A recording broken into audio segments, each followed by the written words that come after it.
5 बंदों ने उठा के वो फेंका। ये ऐसा कहां होता है यार, दुनिया में कहां होता है ऐसे?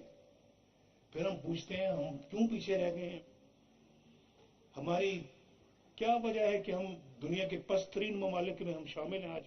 कोई भी आप ग्राफ उठा के देख ले, किसी लिहाज से, किसी भी लिहाज से, तरक्की के लिहाज से, खुशहाली के लिहाज से, कानून के लिहाज से, और फिर क्राइम रेट के लिहाज से, और भी बहुत सारी बातों के लिहाज से आप देखें, हम फहरिस्त में सबसे नीचे पाकिस्तान का नाम आता है।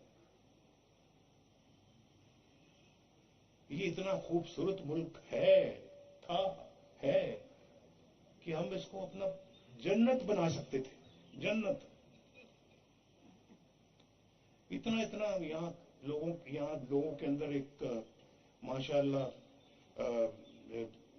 हुनर है कि मैं बयान नहीं कर सकता। अब ये शहर देख लें आप, ये शहर सियालकोट, जिससे मुझे बेपनाह मोहब्बत है, इस शहर के अंदर इतना पोटेंशियल है तरक्की का कि ये अल्लाह के फजल करम से दुनिया के एक बेहतरीन तरक्की याफ्ता शहर बन सकता है।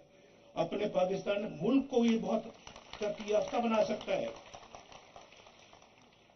इतना ही हमारे अंदर पोटेंशियल है, लेकिन हमने कभी कुल्हाड़ा चलाते वक्त इन चीजों को नहीं देखा कि कौन क्या कर रहा है। और उसके बाद हमें तो आप निकालते हो, बगैर किसी वजह के निकालते हो, आंखें बंद कर लेते हो हमें निकालते वक्त, फिर लाते किसको लाए नवाज शरीफ की जगह पर? आरटीएस को क्यों बंद किया? इलेक्शनों में हेरा फेरी क्यों की? हमारे डब्बों से वोट निकाल के किसी और के डब्बे में क्यों डाले? और ऐसे बंदे को ले आते हैं जिसको सवाए गाली के और कुछ करना ही नहीं आता, जब भी बोलता है तो गालियां देता है। अब मैं क्या किसी की बात करूं, मुझे बहुत, यानी कि मैं समझता हूं कि हमारे मुआशरे को, कल्चर को तबाह बर्बाद किया। हमारी कौम तो ऐसी नहीं थी, बड़ी अच्छी कौम थी हमारी।